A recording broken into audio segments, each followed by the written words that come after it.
You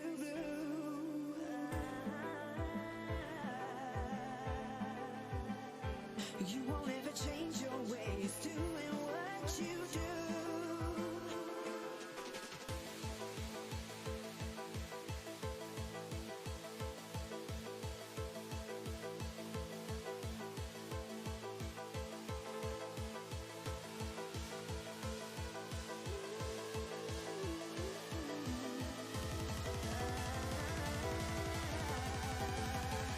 Well, you can keep on talking.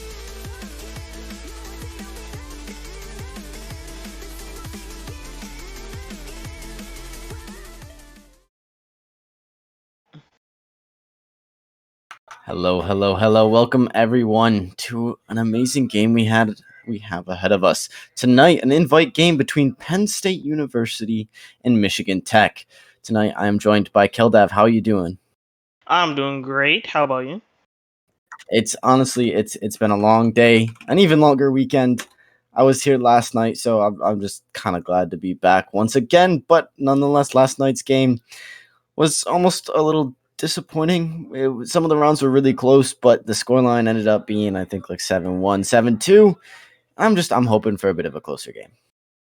Yeah, for sure. And this match would definitely be one to be a little bit closer, as we have two invite teams tonight with Penn State and Michigan Tech. Both teams are very experienced in terms of collegiate play, and this is invite bracket, so gotta expect some nice big plays out of both teams here, and hopefully we get a good match tonight. While we head into our first map soon of Oregon. Any predictions here, Blue Card? I honestly don't know. I've seen Penn State play a little bit. I know that I just know looking at it, their roster has had a massive change from last semester. Michigan Tech, honestly, they're not really a name that comes to mind, but just so many teams this year have had such roster changes that I'm really not sure for any team. Looking through, I don't know. I know Jaws is quite the fragger from Penn State side. Destroyer kind of following him up with that. But again, MTU, I'm pretty sure Red has been up there a few times, and CJ probably as well. Just the first couple names that come to mind. Yeah, I feel like with a lot of the matches that come out of Siege, it's like because of the fact that we're in collegiate league. Around times fall is where people just graduate and are now coming in as freshmen. So like, if any new team members to come to the team, the fall season's kind of like the time that they end up taking to kind of calibrate. But then once winter hits, that's usually where like the most like more experienced plays come out and stuff like that. Not to say that that these play that everyone's still testing around. I mean, we still like are pretty late in the season. I believe this is the last week of the round robin set, and I think the next will be playoffs. But I'm not 100% sure about that. Yeah, you are correct. Actually, I got the standings pulled up here. Michigan Tech coming in at third place with 6 points, and Penn State right behind them at fourth place with 4 points. So Penn State only 4 points behind Michigan Tech here, and actually CU Boulder, that's Cincinnati, I believe, is at 6 points as well. So if Penn State can come out of this match with a full win, they'll actually be a point ahead of Michigan Tech and a point ahead of Cincinnati. Now, this is Michigan Tech's game, so if Penn State fully wins this, they will definitely be ahead of Michigan Tech. But Cincinnati Boulder is, of course, still playing, so that just depends on how well they play. But definitely some pretty close standings following Penn State, California State with just 1 point less coming in at 3. So, I mean, this division's is so close. Every game's really going to kind of matter a lot. Yeah, for sure. And I think we're just getting ready to start out soon here as, Oregon, I'm not going to lie, it's not a map I've played around it, obviously, but I actually don't think I've had the opportunity of casting an Oregon match. I think this might be my first, so apologies in advance if I already mess up a call out. It's okay. This map, I had to cast theme park last night. It wasn't too fun. Honestly, it wasn't as bad as I thought it to be or expected it to. But anyways, yeah, Oregon's kind of one of the maps that we don't see much on the collegiate level. Kind of funny considering you see it quite a bit being played in Pro League. I think it's one of the most played maps next to Clubhouse, and go figure, we're playing Oregon first, and then going to Clubhouse after that. But I don't know. I feel like a lot of collegiate level teams get their strategies kind of trickled down from pro league, so I'm kind of surprised this is kind of the first few times we're seeing Oregon. Yeah, this was definitely gonna be an interesting one here. Character bands coming out. You got any predictions here, Blue Card? Let me guess, Thatcher. If Thatcher's not banned, I would be super surprised. We see him banned. Yeah, well, that's crazy. Yeah, there it is. How did that? That's I'm It's like a almost as psychic. if you're on Penn State. I'm talking with them right now. I'm in their Discord. I got a separate Discord account. I'm talking with them currently.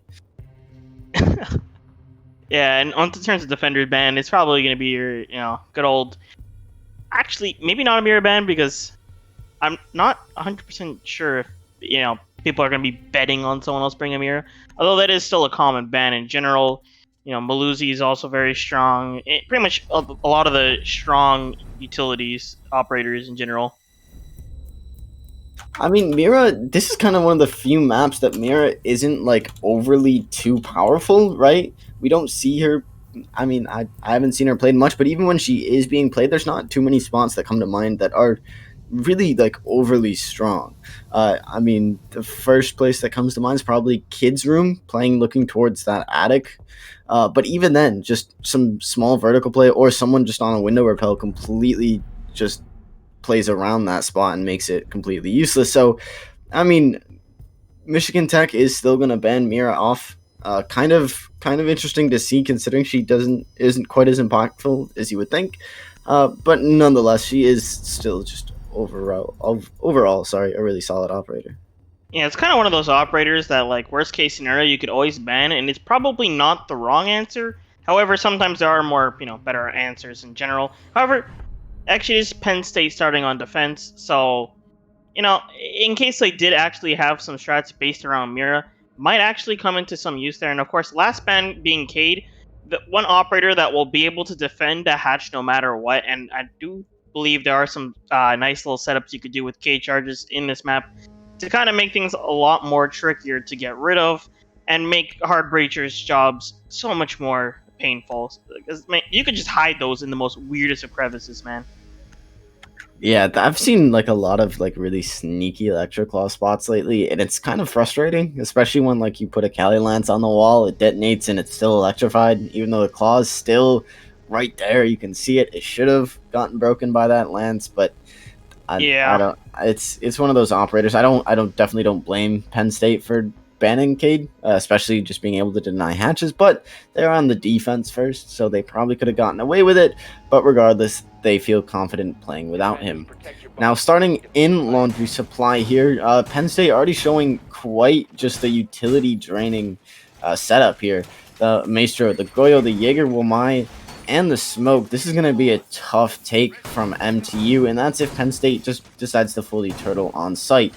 They have 4 shields in total to get through, 2 from Goyo, 1 from Womai, and 1 from Smoke. And they have, I believe, a total of 13 utility-denying devices between Jaeger's ADS and Womai's magnets. So it's going to be quite frustrating for MTU to do, but it's not the end of the world. They do have quite the well-balanced counter ops to bring Ash with the Smoke. So, of course, with her concusses, they both have some sort of soft breach. Ace with the smoke canisters. He can throw a Salma to waste an ADS or magnet if he needs to. Probably not.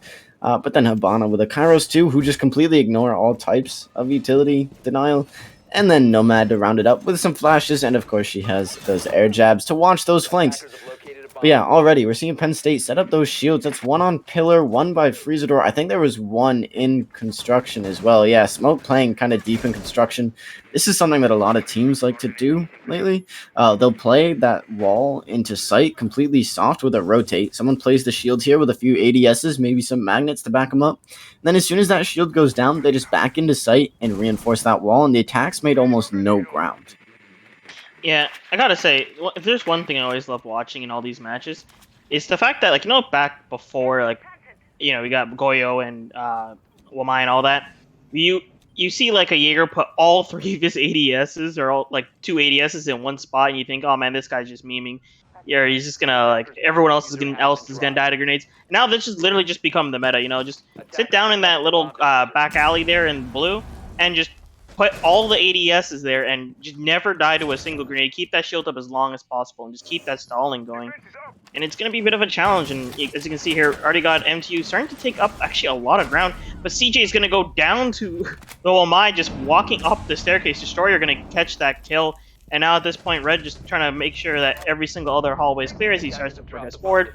And some kills are going to go off. We got Delta killing TK, Boomer taking down Delta back, and Jaws taking down Boomer right back. That's a 2-for-1 trade there. Really looking good there for the defenders, as now there's only 2 attackers left, and only one of them has drones available for use. Hibana's going to have to try to figure out a way to, get those drones to get some maximum usage here, as there is only a minute left, 2 people against 4.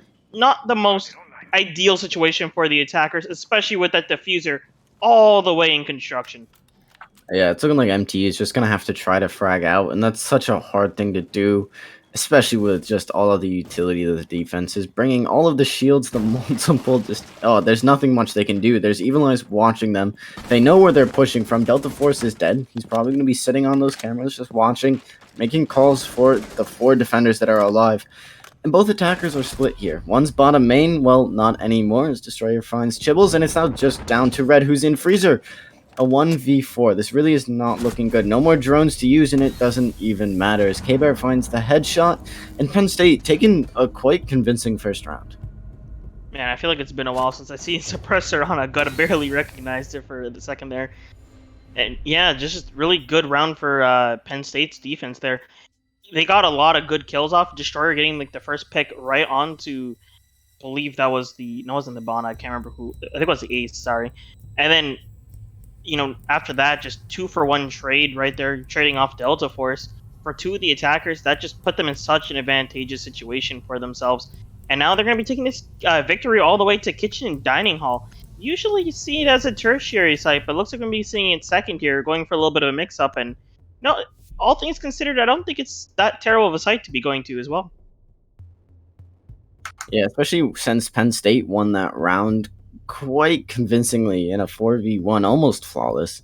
Kind of throwing in this tertiary site is kind of a surprise factor is not the worst idea, because if they did go up to Kid's bedroom, they won that round. Now the attackers know they're going kitchen dining, and that can kind of be a dangerous mentality when they're like, oh yeah, this is easy, we'll just walk in and frag. Sometimes that's exactly what happens. So Penn State kind of throwing this in between those 2 sites, trying to just kind of throw MTU off balance. And I mean, MTU doesn't really seem to be fully on balanced anyway, so this could be huge. Seeing the ops being brought by Penn State, it looks like they've been watching a bit of Pro League. I'm thinking, yeah, they're going to be playing that shield inside of Showers with a few ADSs and probably an Evil Eye as well.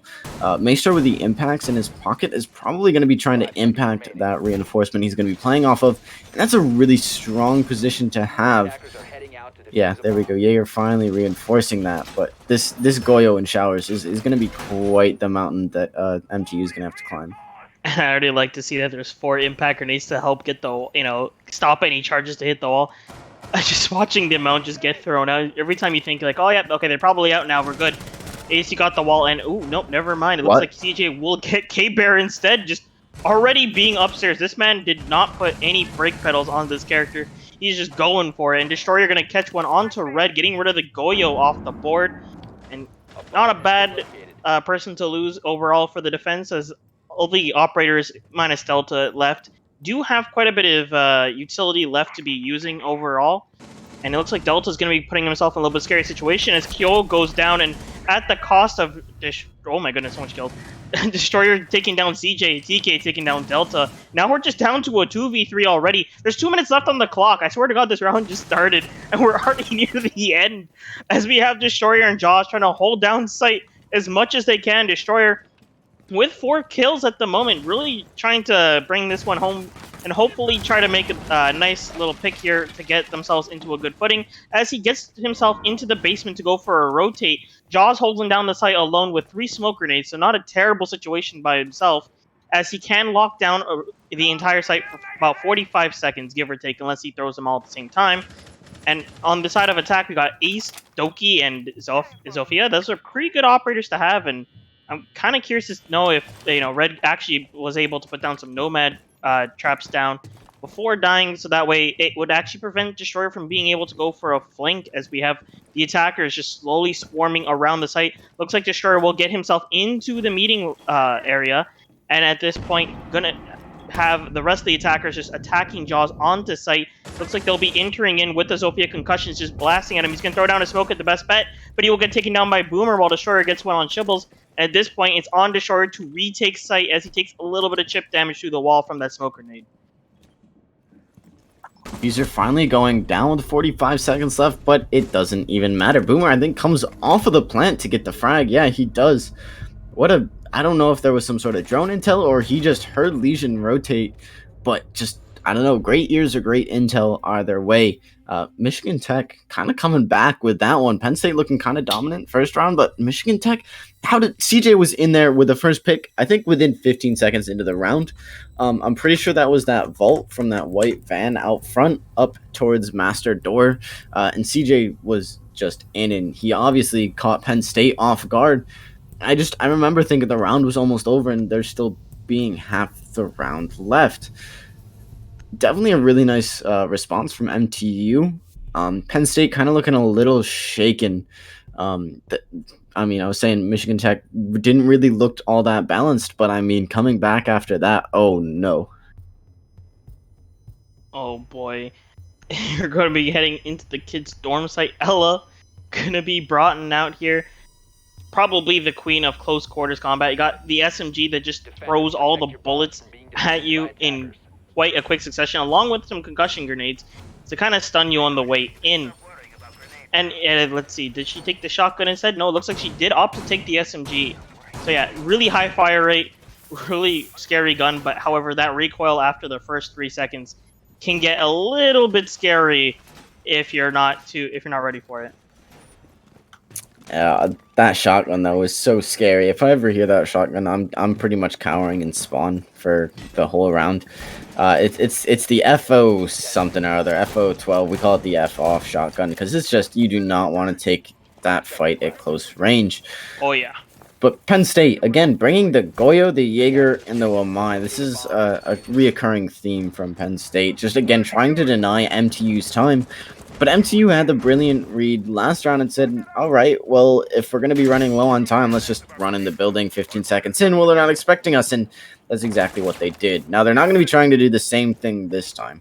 That's the type of strat that works, once it kind of catches the attackers off guard, but Delta Force trying to catch the attackers off guard, peeking from small tower, but he's not quite going to find anything. Just an unfortunate timing there. There were a few attackers rotating around there, but just unfortunately for him, just not right when he was peeking. Red already using all 3 air jabs, if I'm not mistaken. Yeah, all 3 down already. Just watching the runouts. They're trying to take from tower here. So they probably all went down like on the rotate up from basement, one from meeting, and another one probably on the run out somewhere or other. CJ, though, on the opposite side of the map, trying to push in a different direction, trying to split the team. But Delta Force gets a phone call, kind of at a really unfortunate time, especially since Red's holding these back main stairs. He probably knows he's there now. But Jaeger's still going to push this, and he's going to find the head of Nomad, and he's just going to run away. That's all he had to do. Just get a pick, run away, and the attack is going to be shook. Oh, no, but caught off guard here. TK, a nice refrag there from the bottom of main stairs, almost all the way across the map, but a really good read from MTU. Yeah, really unfortunate time to be reloading your gun there. Really unfortunate to go out like that, but at the very least, he got the Nomad down, and hopefully the air jabs weren't able to get too far within the time she was alive. We have Omai here inside of the basement, attic, my goodness, as he's holding this down. The breach is open. A little bit of floor angles are also open, but I don't think those will probably come into play there too much. As we also have Ash already just sitting at the top of White, and he's walking in, kills the guy reinforcing. Can he get the guy bunk beds? No, he cannot.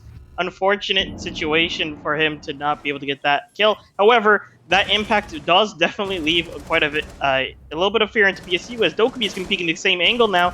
Will he be able to get the kill? Looks like K-Bear will get the kill on him, as well as, oh my goodness, just shots being fired back and forth. Destroyer picking up the last one onto Boomer there. Penn State taking another round on defense here. My goodness, this has been quite the defense so far. I know, it's just been back and forth. Penn State taking the first round, Michigan Tech with a quick and swift response, but Penn State, again, just adapting once more and beating Michigan Tech out the round after that. Now, it is worthy of noting that Michigan Tech did technically win that tertiary site, or the weakest of the three defending sites. So it's not all doomed for Penn State, but Michigan Tech is still sitting pretty. A 4-2 split for the defensive half is not unheard of. That's not a bad spot to be in. Most of the times, that's actually considered quite a good spot to be in. It's about average. If you're 3-3, that's like a really solid spot for the attacking half. But nonetheless, Michigan already kind of holding that sort of 4-2 track, making their way there. But Penn State making their way back down to Laundry Supply. Now, they did win this out round 1 when they went their first time. And it doesn't look like they're changing their loadout from that first round either. Bringing those 4 shields again, the Jaeger, the Wamai to back those up, and of course the Evil Eye for intel. This is quite the tough push for MTU. They are bringing out the Yana this time. We did not see her the first round. I don't believe we saw the Dokubi round 1 either for MTU's attack. We have seen her previously though. But Yana, kind of a really interesting operator here.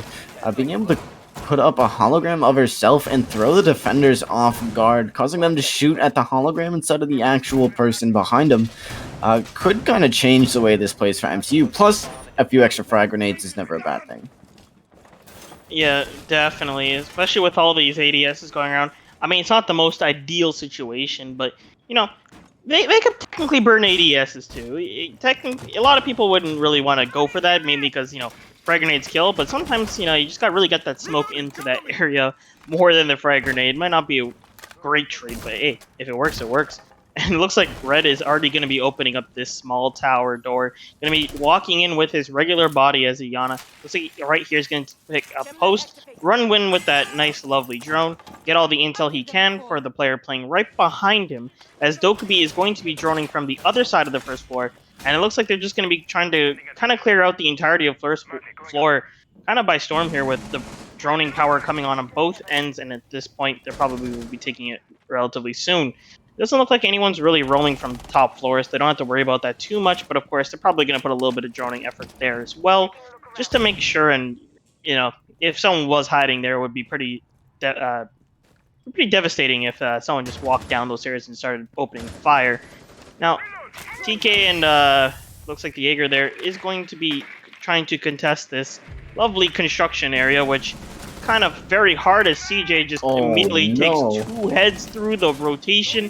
Looks like the A charge is going down on the wall, and they own Freezer entirely now. Doe could be walking down main stairs and just shoots around the shield and gets the kill onto Maestro. Delta getting TK, Chibbles getting Jaws at the end there. And at this point, looks like Delta is going to find Chibbles. But will he be able to win this 1v3 clutch? No, he will not. CJ will just absolutely shoot him from that freezer wall again. Already, just these back and forth rounds. Not a single team can get a couple rounds together. I have no idea how this map's gonna play out. I don't know how this matchup's gonna play out. All right. I gotta ask chat. How do you think this is gonna end up? Because I'm completely lost. You think Penn State's gonna win it out, or you think Michigan Tech? Because I don't know. Both of these teams looking really solid. CJ just kind of walking in towards site by the end of the round. He found 3 just from Freezer all by himself. MTU's doing great with these sort of split pushes. They're having a couple people push down main, a couple attackers push down Freezer, maybe 1 or 2 push towards construction tower, and it's working for him. CJ just opens up with a quick double, and then another one later in the round. That's absolutely nuts. The MTU just setting up this perfect collapse and then executing flawlessly. You know, I really remember the times when people were like, yeah, this is a 20-second push meta, and I feel like every single round has been like 2 minutes on the clock for like first kill, and they're about to start collapsing onto site every single time.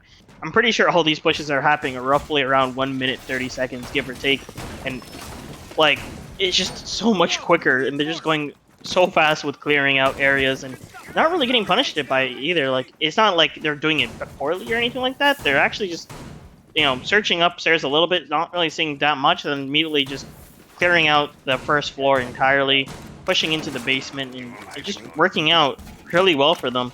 And this is definitely a site where, you could probably bet on your opponent to be just holding down the basement with all 5 operators, because there's a lot of angles that you could be holding. You got this lovely little corner here in the basement. You got the main area, freezer, the back of construction. Those are already 4 positions for people. And the last guy could be on cams giving out callouts on roughly where people are, give or take, and then supply support onto anyone that's giving a lot of pressure onto that side. And it looks like we're going to have the Jaeger sitting on the staircase on the camera, watching right at that back there, so that he isn't really endangered by droning in that spot. Destroyer getting the first kill onto TK, all the way from pillars into what looks like to be blue by that barrel there. That is quite the shot through the soft wall that was shot into the center. Really, really impressive kill coming out already at the start. 2 minutes on the clock. I'm betting they're about to walk inside in the next 3 seconds. They're gonna have to try to do something. I mean, Penn State has this roamer up in tower. I'm not sure he's gonna be droned out. This could be huge for them, especially that flash going out though. Maybe they do know he's there. There's no way the drone wasn't there. They droned downstairs. Oh, he's going to take a little bit of a peek, but all the attackers have moved out in towards meeting, and the air jab goes off, and they're definitely going to know he's there now. His position is revealed, and he's completely stuck up top of tower. He could make his way down those back stairs, but I don't think they realize. I don't think they know. They heard the air jab go off. Guys, you gotta react from that. That would have been a perfect wall bang. They had the spot for it, but I think Chibbles was on drone and just completely missed it. Meanwhile, though, the attack's going to rotate all the way completely down through Freezer, but K-Bear, playing quite an aggressive angle, is going to find the head of Red and shut that push down quite early on. Now, there still are 3. Make that 2 attackers as Delta Force finds Boomer, and this is looking a little rough. Chibbles and CJ separated Freezer and bottom main. This is exactly how round 1 ended, and it ended in Penn State's favor. Not flavor. Bottom main got fragged first, but CJ is going to turn it around and frag Kaio first and turn it into 2. CJ, the absolute legend, detonates the Vulcan. He's looking for the person in Freezer. He finds it. The nice refrag. It's a 1v2. CJ, with 3 picks on the board, he's going to have to ace this out if he wants to win this round. He's looking for the last 2 defenders. He sees the Jaeger, but Delta Force quick on the 180. Penn State putting another round on the board. Now, it's kind of interesting looking at it. So far, no matter what team gets the opening pick, that's the team that turns it around into a round win. Both of these teams being quite the momentum-heavy side. As soon as 1 pick goes on the board, the collapse happens, and it's pretty much round over. Yeah, my goodness. You see both the kills at this point. Just CJ on top with majority of his team kills by an amount that I'm actually kind of surprised by. And Destroyer on the other team, he kills himself, definitely no slouch, keeping the fragging power going on the side of PSU, and just both players coming out with so much dynamic kills. Like, I'm kind of amazed the kill difference on MTU is that large, I'm not gonna lie. I mean, yeah, it looks like it should be a lot closer, but I mean, just CJ again putting up frags for his side. I don't know. I really am not sure how this is going to end up. Penn State looking good, bringing it back, but Michigan's doing the exact same thing. Penn State trying that little bit of adaptation there with a little solo roamer up on tower stairs. Not quite a very deep roam, but it was enough. Unfortunately, though, not quite doing much as the attackers decided to go for a freezer push instead. In chat, though, we got Go CJ, Joe will win, MTU 5 ever. I think Joe will win, I think. Which side's Joe on? Oh no. Joe is. Is it Joe Mama? Oh no. Joe Mama? Oh, did I really just fall for that? Joe transferred to PSU straight from Pogger University. Oh no. No way I just got Joe Mama. You did. No way. No, there's totally someone named Joe on Penn State, right? I'm not. Oh, God. Don't worry, the 3 minutes you'll get your confirmation that you. You're supposed to warn me, Keldab. Come on. I mean, when someone says Joe that much, I feel like it's kind of. Yeah, but that many people working together for that, I think that's. I mean, there's no way, right? There has to be someone actually named Joe. The Oh, power of chat. chat is just that strong. Chat, if you actually did me this 30, I'm gonna be upset. Of course, with the round, we got kind of the defense of PSU just being holding down strong here. This is their last round on defense. They're going to be trying to take this one 4-2. As Delta Force gets the kill onto CJ, that is a very big kill, all things considered, especially after that kill difference that we have mentioned before. With him with 10 kills at the moment, this is going to put MTU on a bit of a back foot, but this is now the time for the rest of the teammates to shine here, as they have more kills for themselves. It's like, you know what, CJ? You've been hogging all the kills. It's our turn now. It's okay. We got TK on Zofia. He's going to run in. He's going to frag like crazy. And we'll see if we're able to get that going, as the wall is already being blown up from the power of Ace here. While I sitting behind that deployment shield, going to be able to just throw out any discs to kind of cover himself and protect that shield, along with have great cover. Ooh. And Shibble's already starting off getting a kill on K-Bear, showing just how much fragging power they still have on their own here. As we got TK throwing out charges all the way back, burning out some of those discs. Smoke grenade actually going to be thrown out here successfully, and it looks like we have Wamai down all the way inside of the kid's bedroom. Destroyer going to try to walk in, pick up the revive real quick, but has to be very careful with that rotation, as the attackers are right there. TK firing at the window, going to put some suppression on them as well. Red getting a kill onto Destroyer with the headshot. That's PSU's top fragger down as well. Now it's just down to Delta Force, Jaws, and Kyo to be able to pick this one back here. But at the same time, 45 seconds left on the clock. 3 versus 3. Very scary situation for both teams, as it looks like the defenders are just trying to hold confidently all angles that they can, as the attack are just getting their information, trying to figure out where everyone's position is, and then react on it. Some shots going off on White Stairs, going to alert Delta, going to fire some back, but not quite get the mark, but Jaws will definitely get the mark on TK's head there, as Red's going to be walking in, hits the concussion grenade, going to have to slow him down and kind of take his time on this one before he rushes in, while dazed. Red going to get a kill. Jaws and Delta Force, though, going to clean this one up, winning the round for Penn State. Oh, Penn State finally pulling the lead out, finally getting a couple rounds together, and they get the lead from their half. Now, it's been very, very close. Michigan Tech could have as easily won that out if just a couple people got a couple kills. Joe is from Penn State, though. No, it is not a Joe Mama joke. I knew it. There's no way I would fall for. I thought there was a Joe on Penn State. You know what? You say that now, but they're gonna hit you with the late mix-up. No mama here. Nah, Joe is actually on Penn State. What have I done? No mama here. No, Joe. I still don't know. Joe is Jaws. Still don't know what Joe is. Wait. Oh, Joe. Jaws. Gotcha. Jaws. All right. Joe on the Habana. There we go. Finally on the side swap, though, Penn State going over to take the attack. Michigan's going to be setting up their defenses around those bombs. And like Penn State, unlike Penn State, rather, they're going to be going all the way up top first. Now, basement and top floor is kind of like it's a 50-50, which site teams like more.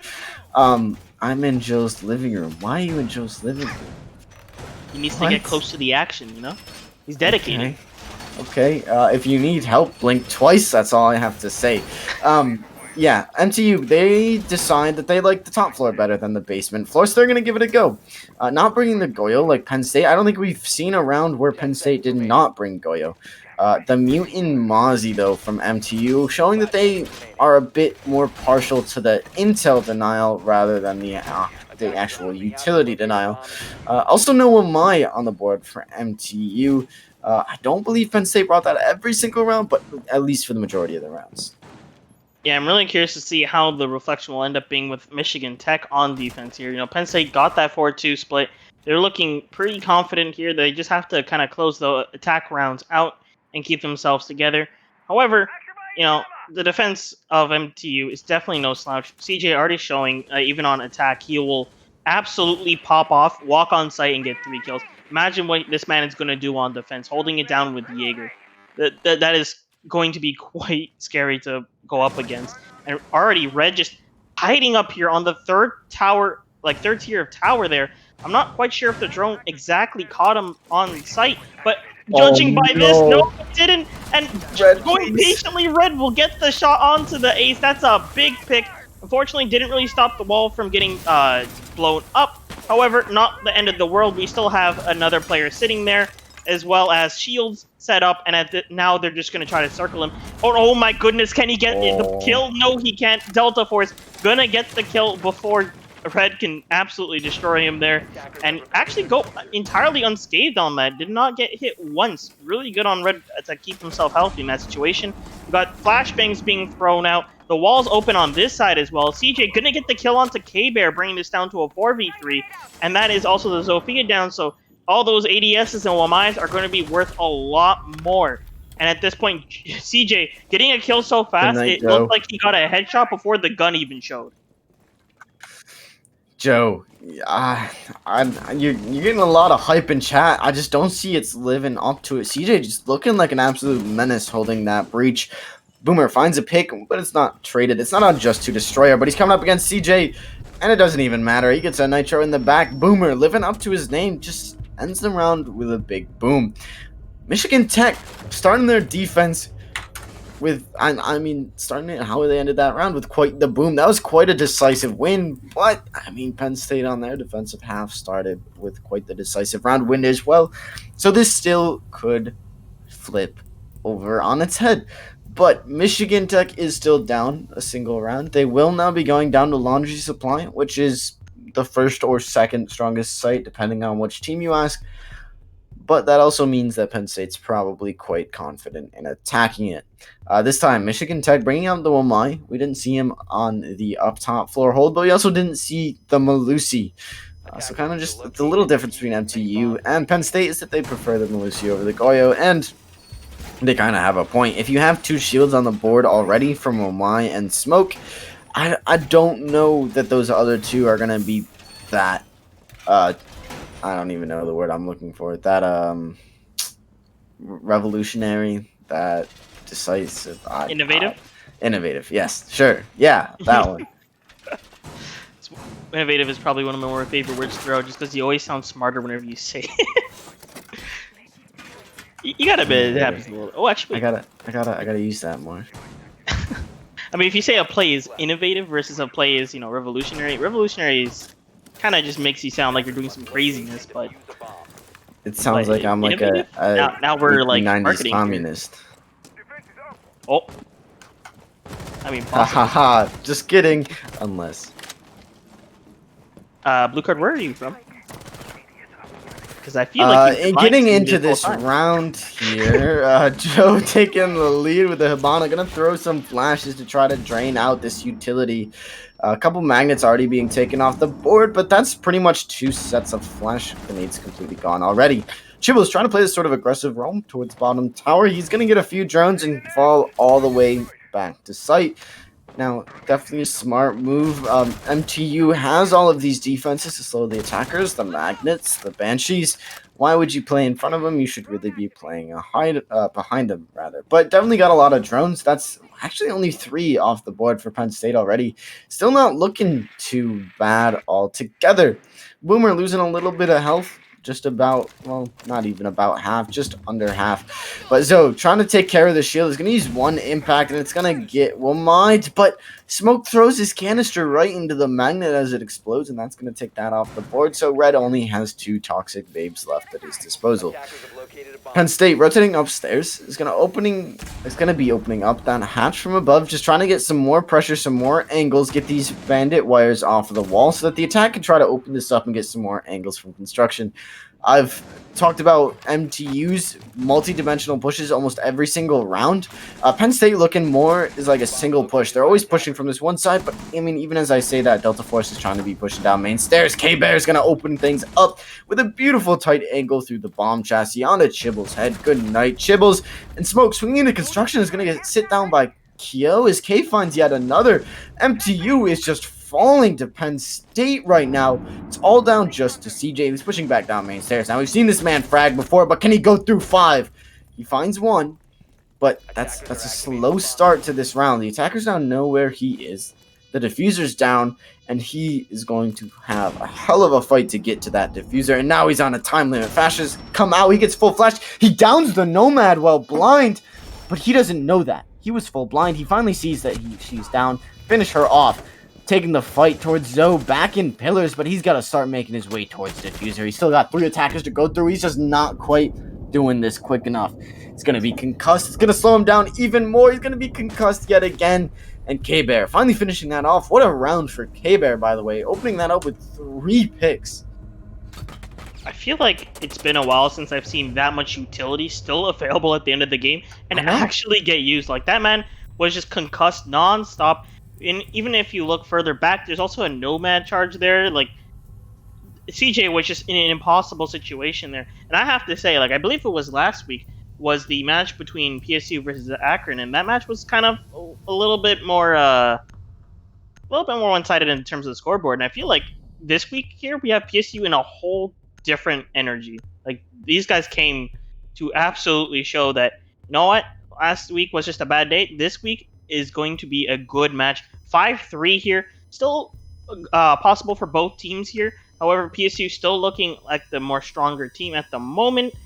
However, this is still attack. Will they be able to keep it going? Let's see as we head into the defense of, I believe that is basement site again. Yes, it is. And, you know, we saw a little bit of weird, interactions there. We got, like, the impact charge getting Wamide right when I feel like he aimed at the floor a bit too, so I feel like I should have went, but I guess, kind of just caught it and yoinked it right back before it could even hit the floor. And we'll be able to see if we make some adaptations and kind of, keep that energy going. Actually, sorry, Penn State was the one that won. I'm getting things backwards in my brain. Is Penn State gonna possibly be able to, just close this one out again and just keep them having to rotate onto different sites, thinking that, maybe basement isn't the better play compared to, I believe it was second floor where they or MTU won. Yeah, their top floor hold it definitely is looking a lot stronger than their basement hold, but they're still trying it out. Instead of playing that shield in construction, they're going to fully reinforce it this time. Instead, just put some bandit wires down on it and call it good. Definitely not a bad play, but maybe, I don't know, even try to hold that just a little bit. Yeah, eventually Penn State got a hold of it, but it did still waste a lot of time. But nonetheless, Penn State is making quick work. They now have full control of construction, and Delta Force is just pushing tight on this drone. He's being hot droned in, but the first obstacle he's going to come across is this shield on pillar. Oh, Red with an opening pick on a Destroyer. I don't even know where from. On the flank, all the way from Meeting, is going to take Destroyer off the board. That's the Nomad gone. That's pretty big. Not as big as a Hard Breacher, though. And, yeah, Joe on the Habana is going to find the head of Red. Now, I have seen that Joe is playing with just his feet and without his monitor. He's just using sound and memory. So definitely a really kind of impressive pick coming from Joe, especially if he is really just using his feet and his hearing. But nonetheless, even it up for Michigan, but no, bringing it back. Penn State, Joe with another onto CJ. That's the top fragger for Michigan Tech off the board. That's kind of huge. It's not on just a Boomer, Chibbles, and TK to try to hold this site off, and they're already being pushed back. Pushing all the way back, falling back down towards Laundry site. There's not really much presence left on pillar. There's actually none. There is still some magnets, though, eating some utility and actually concussing the teammates themselves. Luckily, Zoe, the concussion wears off a lot quicker for her, so it's not going to be the end of the world. Now, Penn State still does have to push through this. They still have a minute to work with. Oh my gosh, the pre-fire, though. Chibbles finds Delta Force, evening the odds, and Joe is on such low HP. This is looking kind of rough. But Joe being on bottom main, I don't know if any of the defenders know he's here. This could be huge if Joe comes up behind. Oh, TK though with one, but quickly traded out by K. Joe's going to have to make his move in a 2v2, but no. Chibbles is ready for it and sprays him down. It's not on just a K-Bear to try to win this out for Penn State.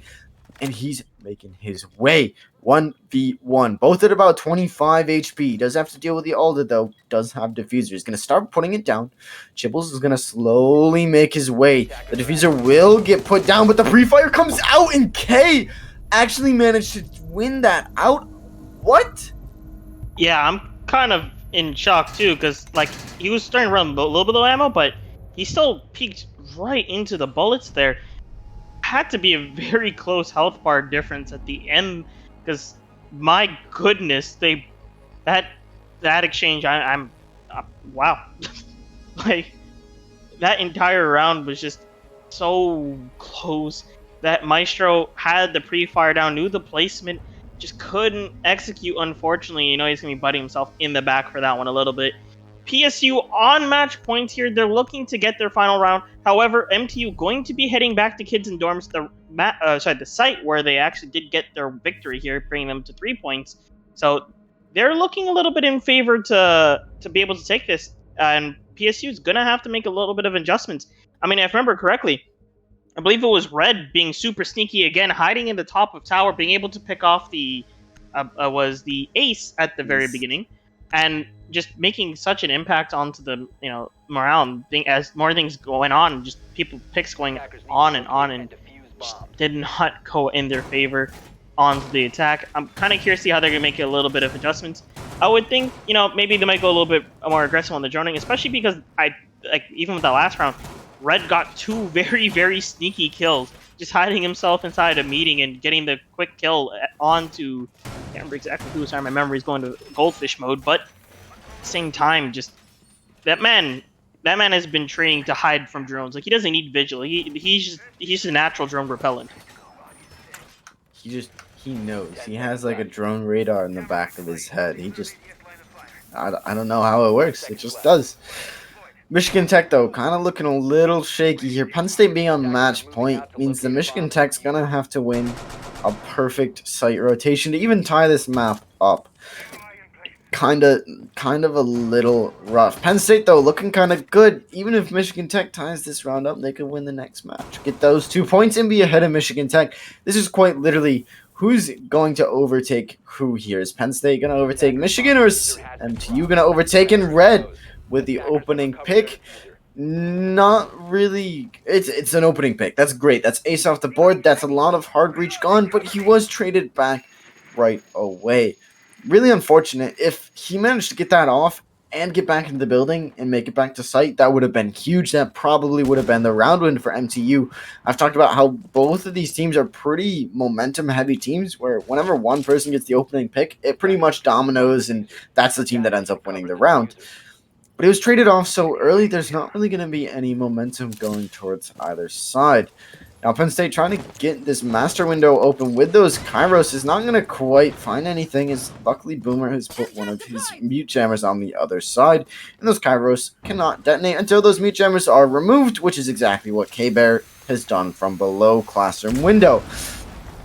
Jaeger, unfortunately, must have barely missed that cross, or that impact in general. That would have been a really nice trade for a mute jammer, but unfortunately that's not how this game works. Now, just half the round gone. Penn State has quite some good presence, probably not as much as they'd hoped. They'd probably want some sort of tower presence if Kyo was still alive, but they're trying. CJ, though, headshot onto Delta. That's not looking good for Penn State. MTU might just bring this back, but Destroyer has something to say about that as he finds the pick onto Chibbles. CJ, though, trying to hold this off. The Nitro comes from up and over the wall, and almost finds Zoe, but not quite. Does a little bit of damage, but nothing too crazy. Oh no, what is this? TK from below sees Sabana, but she just turns around and looks. Joe, you mad lad! Yeah, the attack here is starting to falter. Or actually, no, gain strength, sorry. I'm looking at it backwards. As CJ and Boomer just holding this one down. Double kill as CJ gets the headshot onto K-Bear. 35 seconds left. Boomer with that SMG-11 inside kids. He's going to try to just keep himself alive, but CJ goes down. Boomer on 1 HP and a dream. Will he be able to pull this one out? Jaws catching him into his grasp and getting the final kill right at the very end there. Such a close round. EJ had such a good opportunity to keep things going. Unfortunately, the health bar of the Butte there, just not the highest to be able to live those shots and get the kill in time. Good job to Penn State to getting that win on Oregon, which I believe, if I can sort my notes, is MTU's map pick here. So that is very advantageous for the side of Oregon, sorry, PSU, as they're going to their map pick next onto Clubhouse. And of course, each team after that action, 7-3, definitely need to take a potty break. So we're going to have a little bit of a 5-minute break, get some air, stretch those legs, and we'll be right back with you in 5 minutes.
Hello, everybody. Welcome back. If you're just joining us, you missed quite the first map.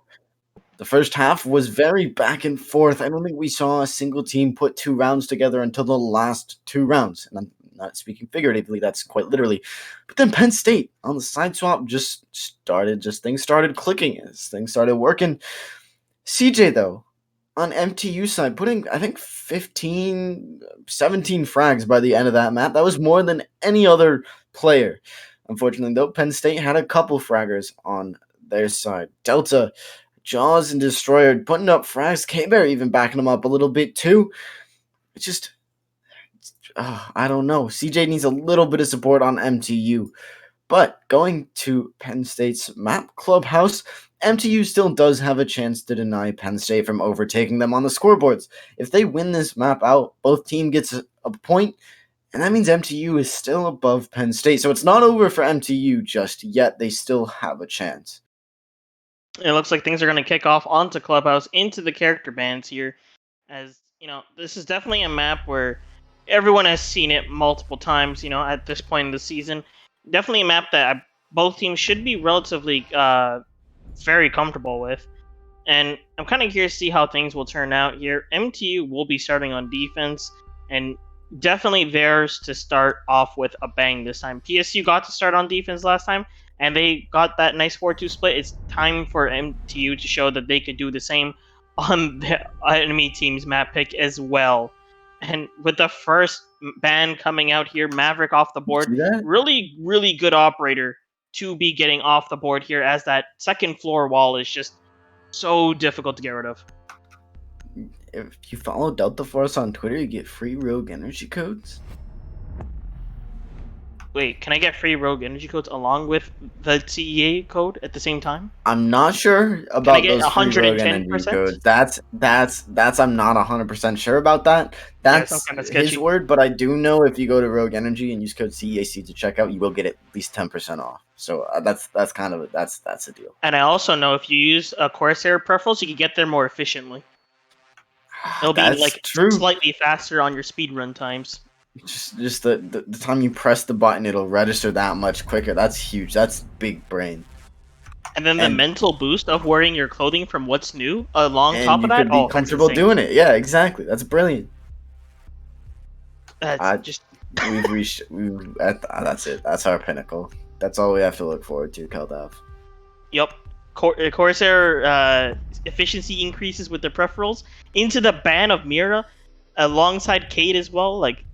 See, I'm telling you, man, these monsters going crazy. But I think Joe's taking over the world. Nightbot is apparently just Joe-bot. People are just spamming Joe in chat. People I have not seen talk about Joe previously have just joined along. Is this a mind? Did we make a typo and it wasn't supposed to be PSU and it was just supposed to be Joe versus MTU? Is that what I'm seeing here in chat? My goodness. Everyone joining the Joe train now as we head into our first round here on the defense for MTU. Gym Bedroom starting off actually with the tertiary site, and not a bad site all things considered. Generally tertiary sites are the ones where you have the least confidence on, but I feel like Gym Bedroom in particular is one that you could actually have a decent amount, to the point where, they're bringing in that castle, 6-picking into it as well to kind of conceal which site they're going to be going a little bit. And let's see if it's going to be able to pay off here. The attacker roster on the attack side is not terrible for this site, because we got 2 sets of a hard breach. Definitely can't go wrong. You get open up some walls and logistics and outside in gym as well. And we got Zophie and Ash, which there's never a bad situation to have Zophie and Ash. IQ on Destroyer. Worst case scenario, you turn this character into an entry fragger and just ignore the utility. However, looking around this site, the entire site itself is on a lot of soft flooring that she is going to be able to get rid of any gadgets. And there's also Valkyrie being brought here by Chibbles. He's going to be able to stop those cams from being hidden in those pesky areas here, as the round is going to be kicking off with Delta being put and friends pushing in from the side of garage, while Red's going to be lurking inside of this oil pit from below. And we'll see if he's going to be able to get some kills as Destroyer is going to start entering into stock. Now, we've seen Red play some of these sneaky spots on... Oh, no. Oh, no. Pick off this... Oh, my goodness. Delta Force is watching that. He knows that angle, and he's not letting it happen today. Penn State starting this round already quite on the strong side. They got IQ pushing in below, taking care of any gadgets from below. Unfortunately, she won't be able to take out that evil eye from the, black eye on the other side of that hard wall. But Penn State now has complete control of cache, server, and construction as well. MTU playing quite the constrictive defense. They're only playing pretty much on those sites. Yeah, what is that angle from CJ, though, up on this way back? No way, that wasn't a head? That was... Ash has no hitbox confirmed? Definitely, that should have been CJ's pick, but unfortunately it was not. He's going to do a lot of damage regardless. He's going to drop through the hatch and probably start on that flank. But who's that? That's Chibbles on top. Cash already. Yeah, he's already on the flank. He's waiting for it. And I don't think Cabana's watching this. Delta Force, though, with another pick onto Boomer. The collapse onto site has already started. Chibbles, though, might be able to turn this around if he gets a pick out the window, and he does. Delta Force falls. But now Penn State knows that he's on the flank, and he has backup in the form of CJ. Jaws on this cache is going to pre-fire that punch hole. They now know he's here. No, CJ, what are you doing? He just ran right by him without checking the corner. Now Chibbles still is on the flank, and it's just down to TK to hold sight here. And never mind, he's not even on site. He's playing below. Does he have the evil eyes to back it up, though? Because if he does, he still has a nitro in his pocket, and so does Chibbles. This could be huge. 40 seconds on the clock to play with. One C4 comes out. It's not going to find anything. Almost a pick off that jump in, though, but not quite going to connect. The plant goes down, and the other C4 from TK is not going to come up. There it goes. And it will find it. It denies it. Oh, my goodness. Talk about a last-second denial there from TK. Beautiful, but K-Bear picks up the diffuser. Now the defense is going to have to push back anyways, and Jaws picks up one pick, and it's not on just to TK, who's still holding below. Does even more damage on the K-Bear, but Ash is still standing. 1v3, well, 1v2 point something, as TK tries to take up these main stairs, and he doesn't even see Destroyer prone in front of him. Penn State putting round one on the board. That was, like, you could see the second that C4 went off, my man ran right back, realizing, hey, that means I could probably see from below and try to stop the diffuser. However, a little bit slow, and because of the location of the hole where it actually was, I don't think he would have gotten a clean angle on it to be able to follow up with it. However, definitely a very good attempt from the defense there, and just a little bit of questionable play there with, I believe that was CJ just running straight into the cache room when they knew that the Mono was there. I have to imagine there was a little bit of miscommunication going on. And, like, I feel like if anything that you're going for in there is you just throw in the Valkyrie, you let the kill go on the Valkyrie, and then just have him believe that, okay, I got rid of the flank, I'm good, time to start pushing up, and then you get CJ just to walk in next and just catch him off guard. However, you know, obviously that's a very risky play, sacrificing your teammate willingly, and not really the play you want to be going for in that situation. And you know what? We'll see how things turn out differently, as now we're going to be defending onto basement for Penn State. Getting their first round win, coming down here on, getting the first attack win, and now having the attack down here as originally planned. Going to work out a little bit better with the double hard breach setup. And, you know, IQ, definitely on Destroyer's hands, will be a very strong operator, alongside breaching charges, which may be a little bit risky to put down, but those holes in particular could make quite an impact. Looks like Red here is going to be playing on the roam with Alibi, opening up the hatch to give himself a rotate into pool, so he might be playing around like the upstairs as this escape route. Because, I mean, if you're unfamiliar with this map in particular, if you're roaming here and you're trying to run away from the enemy, you're kind of forced into a lot of single, like, lane areas. Like, say, for example, you get caught in cache, right? You have kind of just two real options. Either A, you run down main stairs with a rotate, or B, you run all the way through the second floor, and it kind of, like, seals you off into a preset path that the attackers could kind of be able to hold off quite easily. So opening up some hatches will definitely make that situation a lot easier for himself and give him a better footing. At 30 seconds into the round, Penn State going to be taking their time clearing out this top floor. Numerous drones coming out. They're really not taking any chances. Now, they did see that the upstairs hatches were open, and that does usually indicate some sort of upstairs roam, but I don't see any MTU players upstairs. No, that's 1, 2, 3, 4, 5 all the way in basement. So definitely that's kind of a big brain play from MTU. Red opening up those hatches, kind of conveying to the attackers that, yeah, we're going to be roaming, even though we're not. Chibbles on the Valkyrie going to be taking this angle from outside kitchen window. What? Excuse me? Is that not a head? Huh? Bro, that was crosshair on the head, blood splat from the head, but not a headshot. You gotta love Siege.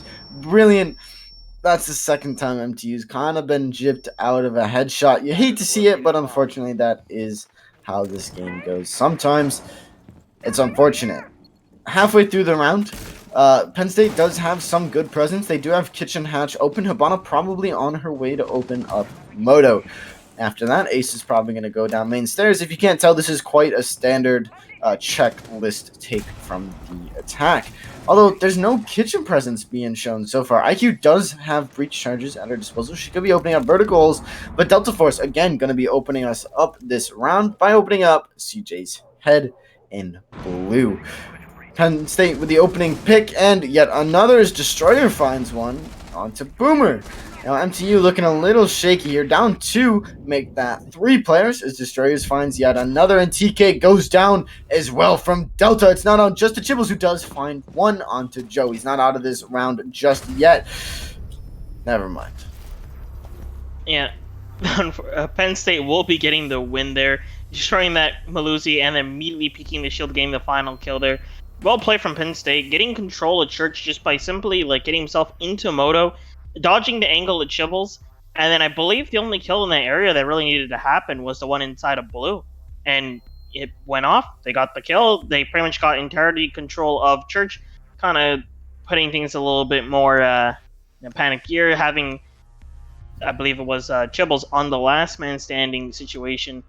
Not a ideal round for the defense whatsoever there. However, they are going to take it for another spin. Going on to defense, bringing it looks like to be the same roster, give or take, but I'm gonna guess they're gonna probably make quite a bit of adjustments. And yeah, I'm just amazed because even before the upside down repel, Valkyrie definitely should have got a headshot there. And who knows, that probably could have changed the tide of the fight a little bit more, as the Moto hatch would have been safe from being opened up and made quite a big difference. So kind of unfortunate there, and kind of curious to see here how adjustments will be made from MTU, because with 2 attack losses so far, they're definitely going to be defense losses. I'm getting everything backwards today. They're definitely going to be looking to make some adjustments in their play and try to refine what they have going here, because definitely have the opportunity and means to get the job done, just need the execution here. And I actually want to bring up too, last game we saw CJ just popping off, getting 10 kills within 2 rounds, or no, it wasn't 2 rounds, 3 rounds. And this time he's kind of sitting here killless at the moment.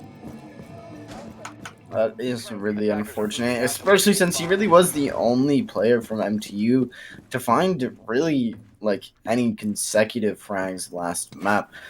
You can only frag so much. Eventually you do get tired out. There's only so much you can do without some sort of support, and I'm sure MTU is giving that to him, either through intel on cameras, drones, whatever that may be, calls.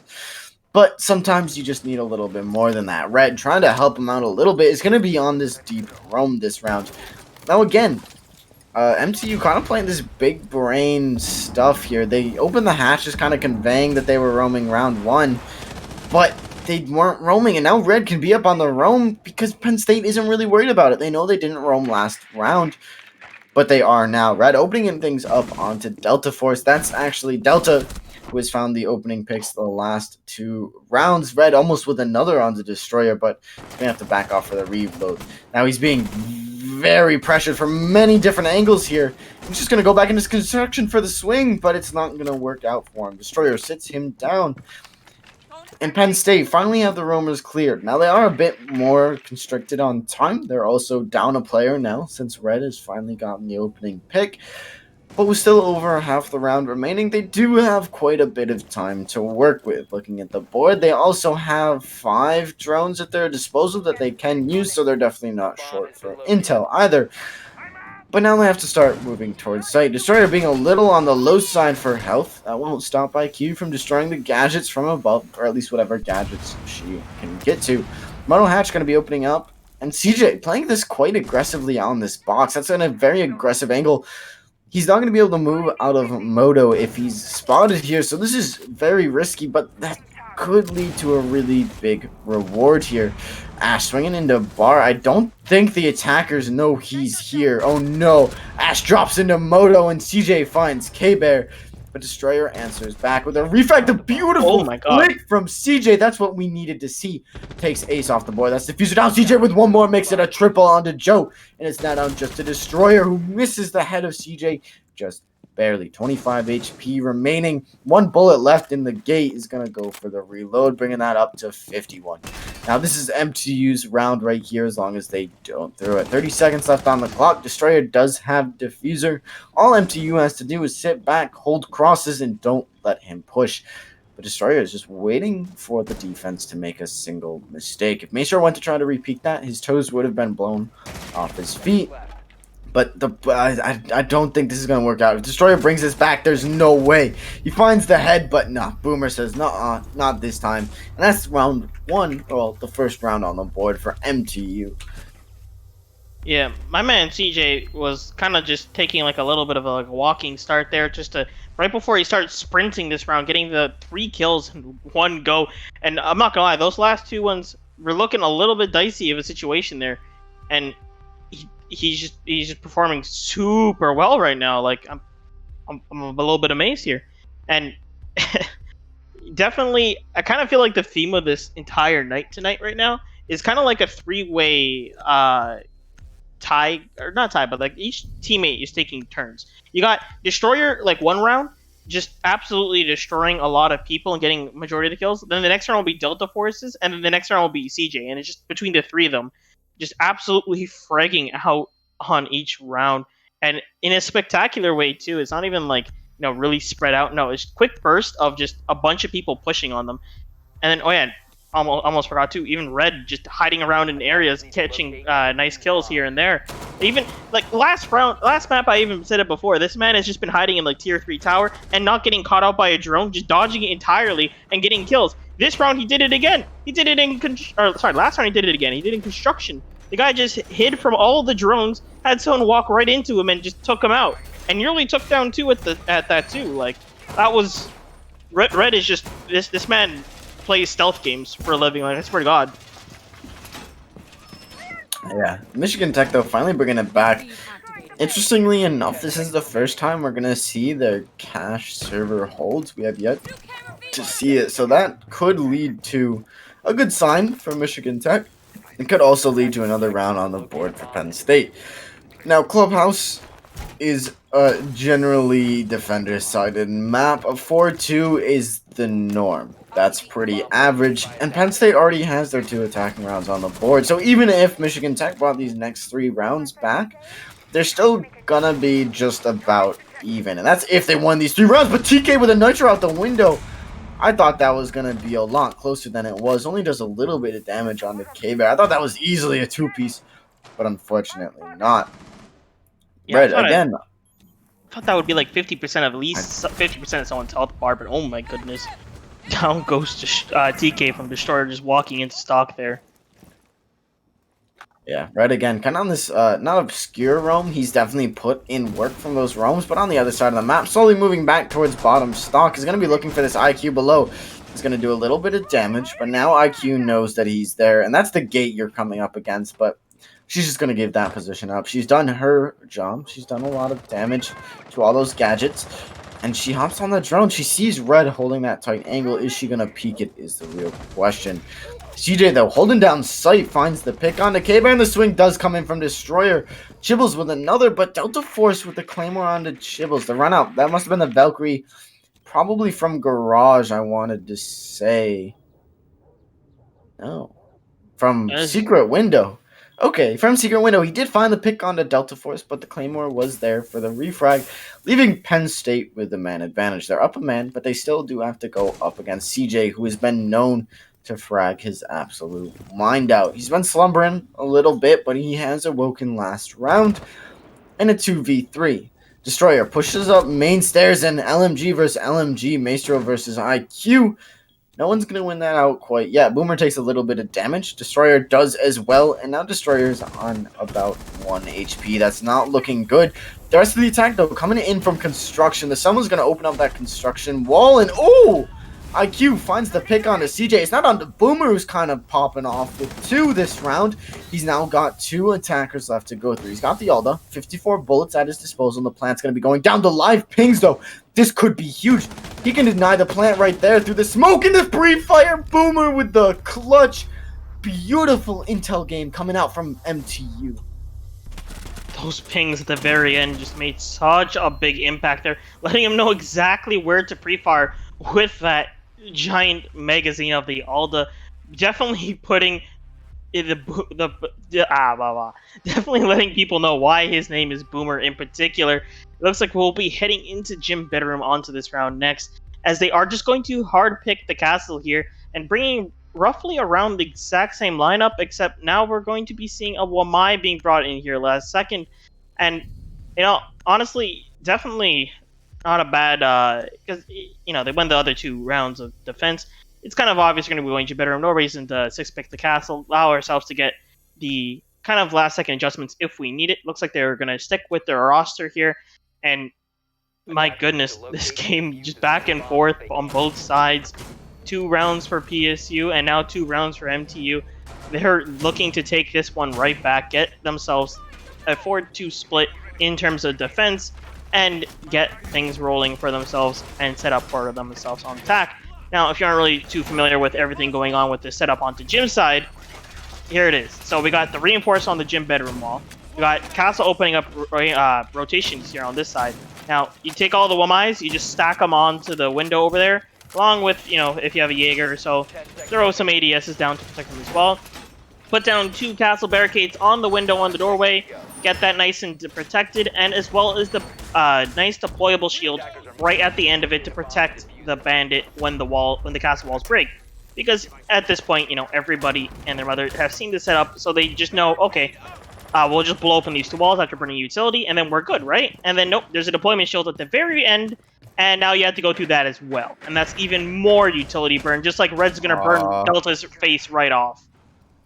Red, again with his early picks, putting kills up on the board. Both of his 2 picks so far this map have been 2 opening picks.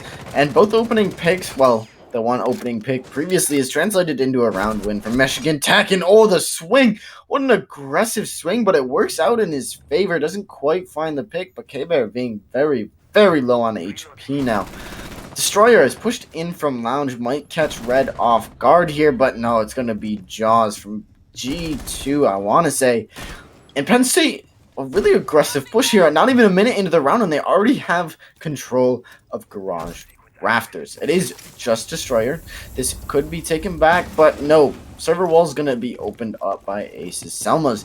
Penn State already in a really good position, even though they're almost a man down. K-Bear's still on the board, just low HP. The other 2, there's only 2 defenders on site. The other 2 are on Jim's side. They're going to have to try to do something. Maybe a run out, try to get this Ash off of server window.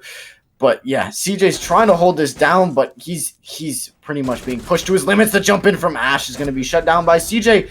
But the push from top main comes from Kyo. Where's the rest of the MTU defense? They're off in... Oh, this is a bedroom site! Oh, I'm a forehead. Don't worry. We've all done that before. We all know that you gotta fall for the wrong side at least once. They got me. They tricked me. A beautiful roam game coming out from MTU. Yeah, they traded it out 2-2. That's nice and even. But that's the Ash and Zoe off the board. Those are 2 pretty potent fraggers from Penn State. Although Destroyer is still up. TK, Boomer, and Chibbles are going to have to try to win this out. And guess what? Those castle barricades are going to be a pain to get through now. The attackers are going to have to use Salmas or Kairos, maybe IQ's breach charges. But yeah, Ashton Zoe gone. That's a lot of util gone. That's huge. TK holding below it. Ooh, almost finds the pick on the destroyer. Just a little too tight of an angle. This round could come down to whoever wins this fight in bar real quick, and it doesn't look good as Destroyer finds Boomer he came down bottom main to assist, and Boomer just sat them both down. Oh no, Chibbles, it's all on you, man. 15 seconds left. The vault comes into Master. 2 push on main. That's Diffuser down. This could be huge. He's holding in closet. Destroyer is going for the push here. The reload goes off. IQ going for plant. And it's just Ace to cover. And no, Keo wins it out. Penn State finally stops Michigan Tech's rounds. Yeah, and I just want to highlight there, like you said before, Ash and Sophia being gone made Castle so much more scary of an operator, because in general, this is kind of one of those sites where in order to get things to start running, you need to use your utility to open up yourself some more angles and get yourself into different positions. And without the utility to get rid of the castle, Sophia got spawn peaked. That's 2 and 4 grenades off the board to burn off of the Jaeger and Wamai utility and get those walls open. Ash is gone as well. That's 5 utilities to throw and burn itself as well. And then at that point, Castle's barricades were pretty much just permanent walls at that point. The only thing they really could do is throw hard breach, but that wouldn't be the greatest option. So they decided, you know what, it's fine. We'll just outfrag them. Problem solved. We'll walk up the main stairs and just start shooting. And you know what? It worked out. They got kills leading up to the staircase, and they got kills leading into the site. Everything just ended up working out. I'm kind of surprised a little bit, because with that much utility kind of blocking the routes and forcing them into certain routes, MTU was looking pretty strong to be able to take that, but unfortunately just ended up getting picked off one by one and leaving the defense all down to the poor Castle, who unfortunately in that situation could not pull off the 1v2 clutch, and a lot of people would not be able to as well in that type of situation. Yeah, I mean, that really does kind of seem to be a reoccurring theme for MTU here, where it comes down to where it looks like they have the advantage in the round. They have the man advantage, they have the site advantage, they have everything going, working perfectly for them. They're wasting time perfectly, but then it just comes down and Penn State just goes, alright, we're at a disadvantage, let's just frag. And then they're no longer at a disadvantage. Red, opening up that secret window, though, might be going for a peek. No, he's not opening it up. He's playing it prone. He's playing a sneaky snake right here. I don't know what that's really going to get him. He might have more luck opening that window and peering out, but then again, that's also a lot more dangerous. He is on the vigil, so droning is going to be quite difficult to try to find him, but Penn State has been quite efficient with their drones so far. MTU really has to try to put at least one more round on the board. Going into your defensive half, down 2, it's really not looking great. MTU, though, it's definitely showing some sort of promise. They just need to get a few more trades off. Yeah, and it looks like they're going to be trying to start pushing in here as they get the information going. My goodness, Red on a Vigil is already making me kind of curious to see what he's going to be able to pull off here. This man has been able to elude drones without Vigil. Imagine what the ability he's going to be able to do. However, Destroyer, still on the IQ, going to be able to scan him out and try to locate him down if he uses that too long, as, more information is going to be given out here. We got Sophia running down the staircase, going to be playing on blue, shooting up the walls, trying to see if she can get a free pick. Unfortunately, won't be finding too much, as IQ going to be kind of alongside the Abana, trying to make sure that they can walk into kitchen, getting rid of all the cams. And as you can see here, the hatch almost opens up. One more set of charges should be able to do the trick, but the grenades are going to be that much more effective because there's more holes to throw them out of. However, I do believe, the hole will get opened up. Now they're going to be using these above angles to their benefit as they shoot down below. Actually, I lied. They actually managed to trick it successfully. That took all 3 Hibana charges. That is a big impact there for this side of Penn State. They're going to have a lot more weaker cores. However, it's okay. We still got ace. Yeah, but with only now 1 Selma left, he used 1 on the floor. Kind of an interesting choice, but hey, to each their own. TK going to open things up with a pick onto Jaws, and Red following it up with a pick onto Delta. MTU really kind of, again, they get the early man advantage, but it's whether or not can they win this out. And oh no, Kyo looking kind of upset that he used his other Selma on kitchen floor because now Moto Hatch isn't going to be open. The attackers are going to have to drop through Hatch, and TK is just having a field day. He finds one, but that is refragged by K. Hits the prone and finds the pick onto CJ as well. Now MTU only has one man advantage. The smokes come down, the flashes come out, and yeah, Penn State's going to have to try to do something, but Red playing deep in Arsenal is going to try to deny this. Ace putting the diffuser down on site. Ash, the only cover there, is going to eat a Nitro, and it's not just a Kyo who doesn't even get the Nitro down. Boomer sprays with that, with his Bailiff and gets a 2-piece. Was this through the... No, it was through his teammate, quite literally. Yeah, nice 2-for-1 then. Now, I have actually never tried this, but blue card, if you put an ace charge on the hatch, it blows it up and then rolls down, or? No. So Selma's only will detonate subsequently when you place them on vertical walls. You actually, when you place them on the floor or on a hatch, they only, like, they roll out, they detonate, but then it doesn't happen anymore. And you actually need 2 Selmas to open a hatch. Each Selma does about 50% of its HP. Each Kairos pellet does about 25%. And then like each tick of Mavs does like 2% or something. I might have those numbers wrong. But yeah, you do need at least 2 Selmas to open up a hatch by itself. Yeah, because that ended up making quite the difference in terms of that lovely Moto hatch. Couldn't get that quite open, and it kind of forced the attack into certain funnel directions and kind of really bit PSU in the butt there. But MTU willing to sacrifice teammates in order to win the round. That's the way you gotta do it right there, as we're gonna be heading into cash room as well, putting the ADS into that position that would be get destroyed if the wall gets breached open. However, it's designed to get burned out before the wall opens up. If anything gets shot at the window, it will start blasting those grenades away. Jaw is putting down some mute charges at the bottom of garage here to kind of secure the position of anyone playing on the rafters. They don't have to worry about getting shot from below, from the Hibana breach, and kind of putting him in a more comfortable position. And especially with that shield placed there, he's definitely looking to be comfortable in that spot with that lovely Alda on, or sorry, I believe it's the, no it is Maestro playing there. Yeah, that Alda is going to be on his side to get some shots going across. Putting the reinforcement on the other panel so that way he has more safe spots, and just keeping that Maestro entirely as comfy as humanly possible. Jibble's trying to open up this G2 garage is not quite going to have...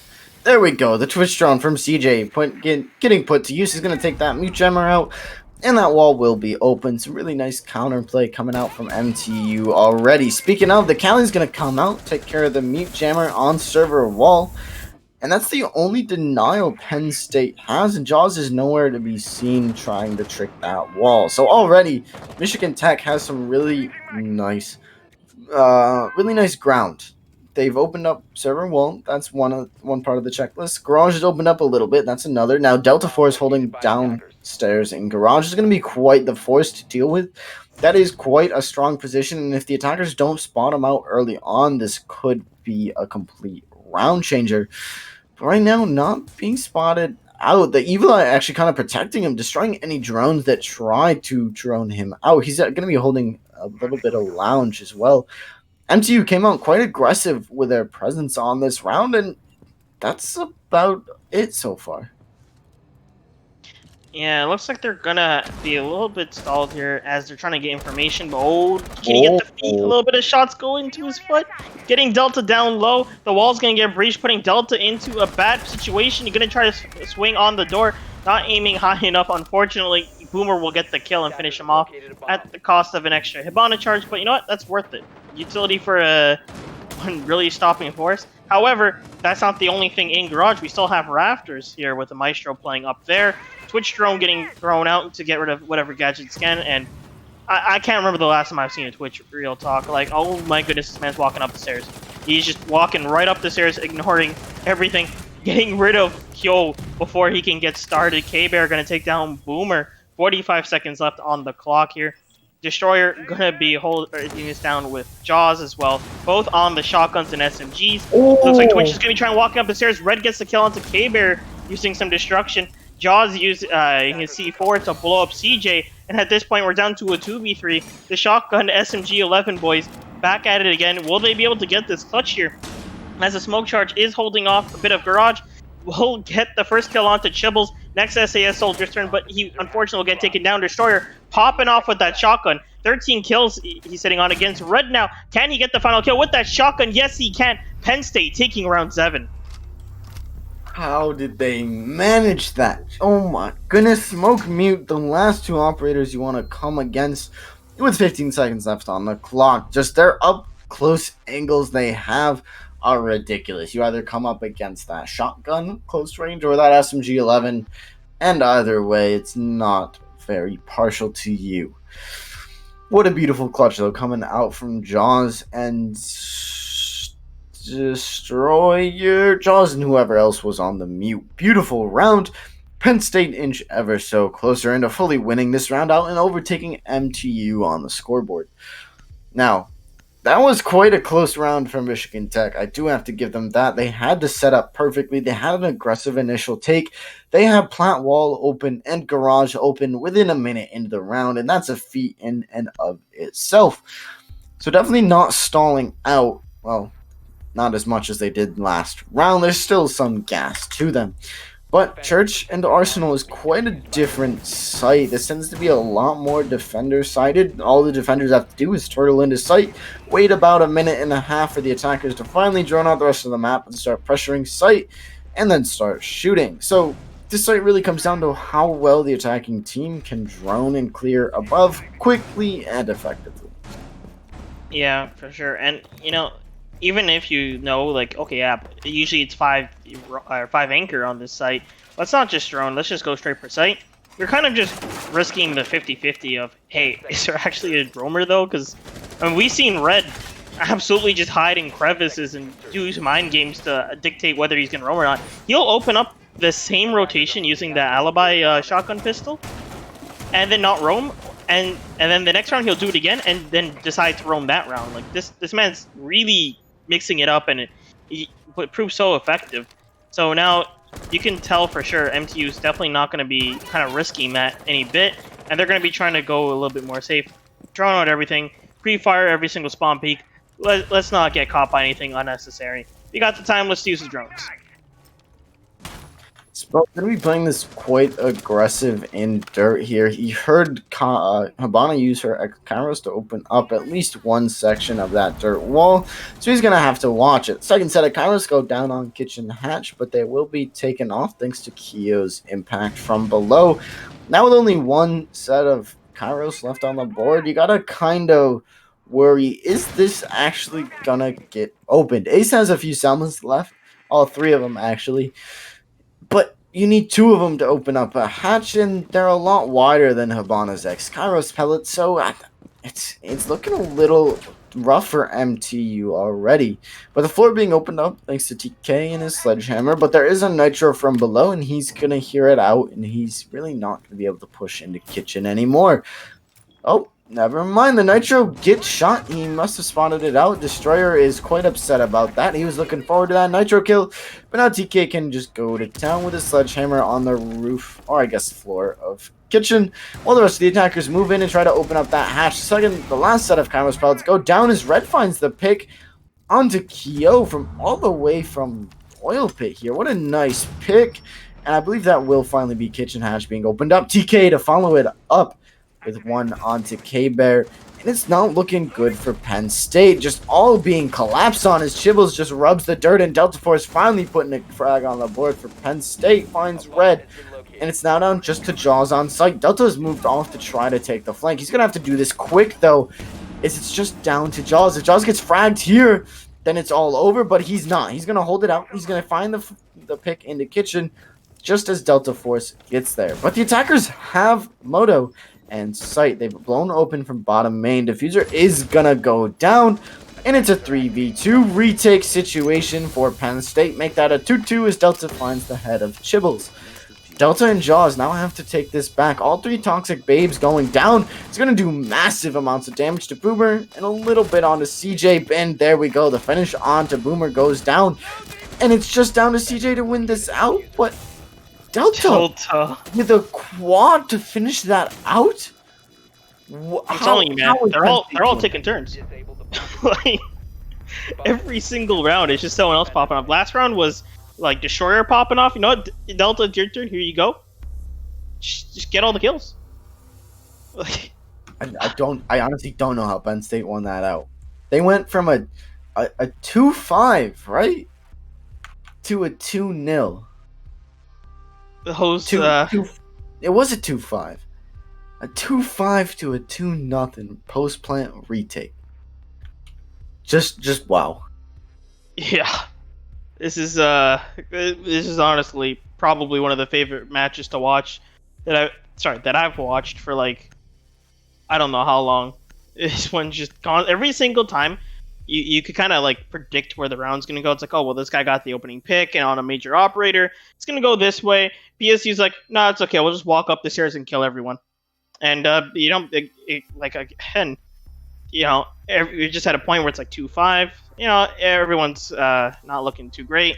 Chibbles is murdering people on the hatch, sniping Destroyer's head. We'll just go next round and it's fine. Nope, it's okay because now it's Delta Force's turn to just walk in and start shooting everyone as well. It's just you just get things done. So now we're really in the danger zone, or at least Michigan Tech is.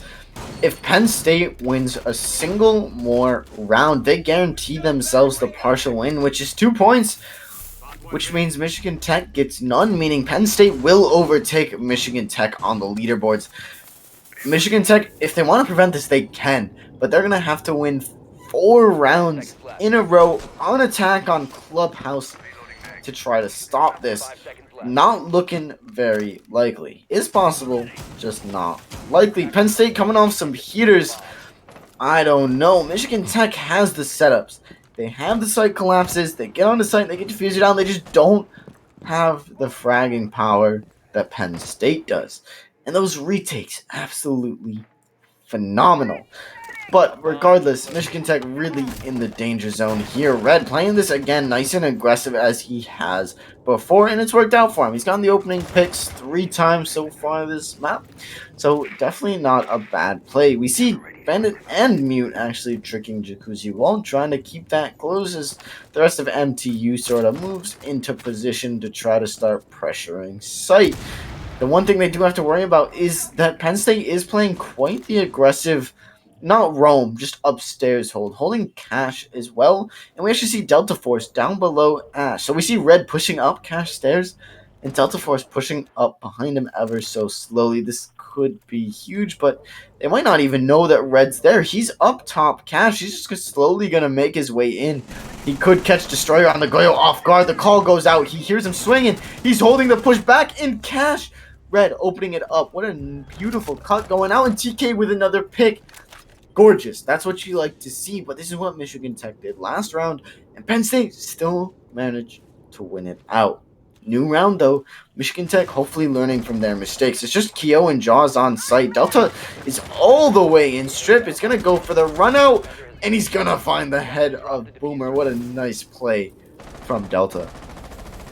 I gotta say, like, Red, like, we're all playing Siege, and this man is playing Splinter Cell. He's, like, hiding himself into everywhere. Like, he just sneaked into sight, got the kill on Jaws, and then walks back. This man's actually just playing a stealth game this entire time. And now he's gonna catch Delta Force off guard, and TK's gonna finish it up as well with the headshot, and TK's gonna finish out the round. We're all playing Siege, and Red's out here just showing us why Splinter Cell is a superior game, clearly. Obviously, if you just see a box moving around, you're not gonna shoot it. Why would you shoot a box? That's a waste. But holy, where's TK and Red Ben this whole match? They're finally showing up, popping off. Look at that, leading the teams of frags. Chibble's backing them up a little bit too, and Boomer and CJ not far behind. This is exactly what MTU needed. They had CJ fragging his mind off last map, and that's all fun and games, but he can only do so much. Now that he's got some sort of team support, MTU's looking kind of strong. I'd really like to see MTU win this map out and completely deny Penn State from overtaking them on the leaderboards. But again, Penn State so close, being a single round away. MTU can't drop a single round, and so far they're off to a good start. Now that was tertiary Oh. site. What? Why? We're Please, doing it. why? We're doing it. It's locked in. We're going. No way they go for just a stupid aggressive push here, right? I honestly. Where can Amaru even get in? I can see it working. I mean, okay, let's see here. If we're gonna go anywhere with Amaru, Probably top. you could probably go top main fast on stairs. main. Yeah, you Or could go fast construction there. hatch. I think is Calverse is trying to point out. I think yeah, just like you an could early drop push down into main construction is hatch, what yeah. I'm thinking. That Something- would repel up construction hatch. That would be kind of big brain. Yeah, I think that's about it. Anything else, and you're pretty much using the shotgun more than the actual gadget to rush into? Like, maybe if you... No, because that would require you to get yourself into dirt rather than you could do that faster with the buck than in the Maru. I'm really curious to see how this one goes. Looks like we're going to be heading out on the left side of construction. Looks like we're rappelling onto the roof and then down logistics. Out the shotgun comes. Open the hatch. Hot drop in. But the drone's there already too. in position. Down goes K-Bear. They're going. They're doing it. That's gorgeous. That's the teamwork we want to see from MTU. They have complete control. And he's got the secondary hard breach. This is it. This is genius. Someone write this strat down. I need this. The denial's not there either. That's beautiful. What? The only problem is if CJ gets fragged here, that's all their control gone. But he's going to back out, and now he's pretty much safe. He's just holding the flank. MTU, no way that was not planned. I swear to God, the longer this match goes, the more I'm going to become an MTU fanboy, because we even got Chibbles here just taking out a Destroyer on the window, and that is one of the major fragging powers of PSU gone. However, we still have Delta Force with 11 kills as well. Definitely not slouching one bit. He could still bring this one back, as CJ's just going to take him out before he finished that sentence there. At this point, the attackers is looking so favored to take this one. Delta Force giving that nice shot out there. And is Kyo going to try to hold the wall, but the outcome is TK with Kali just getting the snipe down. John's going to throw down that C4 to hold him off the staircase and catch Red just sneaking up the staircase. Chibbles and TK going to finish this one out as attackers of Michigan Tech are going to get the round. They're trying to turn me into a fanboy, I swear to God. I mean, that's quite impressive. That was literally everything about that Amaru 6-pick was perfectly meticulously planned. The spawn point, the pre-set up drones, the secondary utility. So, oh my, repels up to Logi, shotguns it open, drops in. The drones were right there ready to drone him in, calls out, gets the early pick, takes construction, and opens that wall up. All within like 15 seconds into the round. That's ingenious. I'm writing that one down. That's going in the playbook. That's actually amazing. Penn State. Oh no, it's tied up now. What's going on? And the drone was in perfect position for that push too. That was like the coup de grace on everything. Yeah, exactly. It was just all so meticulously planned. Like they spent hours in scrims just perfecting that one single push. They ran it back, and it paid off. Obviously, it really did. But you love to see plays like that. That's what MTU needs. That coordination. They've had it, but now they're really acting. Oh, look at those. I'm sorry. Again. No way. The double synchronized reinforce. You don't see these anymore with the team reinforcements in play. That's amazing. I love that. It's just those simple things in the siege. That's what you gotta enjoy. Oh yeah. Dude, From those advanced strats. MTU was firing off with some coordination, and now Penn State answers back with the synchronized reinforced. This is gonna get bloody. Yeah, 5-5. This is tied up again. Penn State, if they win one more round, they guarantee to overtake Michigan Tech. Michigan Tech really fighting for their spot here. Round 11 brought to you by Rogue Energy. Use code CEA CJ checkout for 10% off. That was not planned, but Boomer opening things up with a headshot on the Destroyer. Where? He was peeking that window. Yeah, no That had to be thanks. garage, Boomer. right? No, he was in secret window. Cracked off Rogue Energy, Oh. he says. Yep. Sponsored by Rogue. Just slapped. That's MTU. They got the juices flowing now. You can tell the team comp is there. They're hyped. Delta Force being lit to about 25 HP. I'm not even sure where from, but that's huge. MTU just can't get too overly confident now. Bring it back, reel it in, and TK finds the headshot onto Jaws. What is going on right now? MTU looking like a completely different team. A two-man advantage. Not even a minute into the round, they already have the two-man advantage. Server wall being opened up, and they have garage presence. Red again hitting it from the back. Gonna be opening up that door, looking for a nice early pick, but Kyo's gonna get fried from top. Garage and Red with one. It's not out just to Delta, who finds one with the C4. So not a flawless round for MTU. Pushing back up. Cash, though, gonna be shut down by MTU. MTU takes it to match point. Holy crap.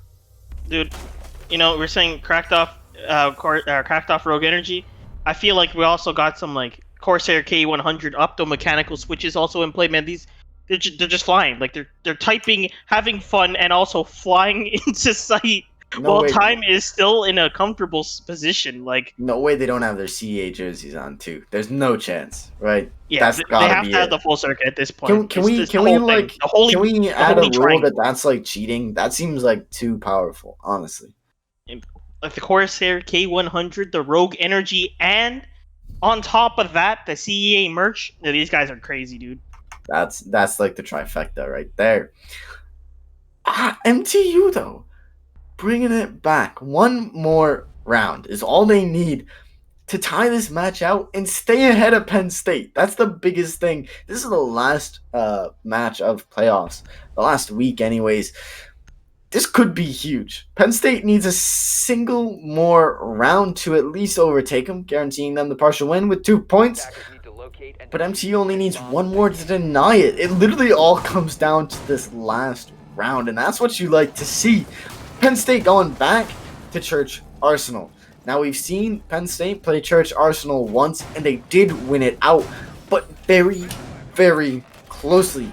Michigan Tech, that was the round Penn State won the 2v5 post-plant clutch. So what an absolute round, but it really was in the favor of MTU.